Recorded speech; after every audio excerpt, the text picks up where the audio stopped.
So ngayon guys, magluto tayo ng bangus sinigang. Ayan. Siyempre, magiwa tayo ng sibuyas. Balatan lang natin ito. Sunod natin ang kamatis. Hiwa-hiwain mo yan. Yan, yung ganyan lang kalalaki. Ganon din sa isa. Dalawa lang ginamit ko dyan at isa lang sa sibuyas. Pwede na yun. Sapat na yun. Siyempre, luya. Pampatanggal ng lansa. Ganyan lang ako magluto ng sinigang. Kaya ba? Pagkatapos i-prepare, ilagay na ang bangus. Lagyan ng asin para may lasa na. Manot ang lasa, ilagay na ang luya, kamatis, at sibuyas.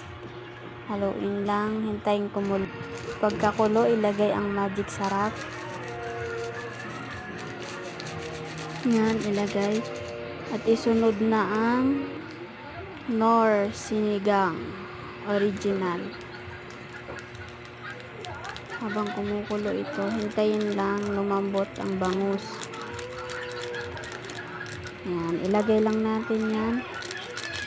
Tapos, maghintay ng sandaling oras lang. Dahil hindi naman kailangan kulong-kulo yan. Yan, halu-haluin lang.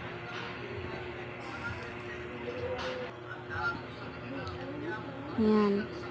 Lagyan nyo ng patis kaunti para pambalance ng lasa. Sa akin lang yun. Yan, ilagay na ang kangkong. Hintayin lang lumambot ang kangkong. Siyempre, nandito kasi ang kuya ko, kaya kakain na tayo.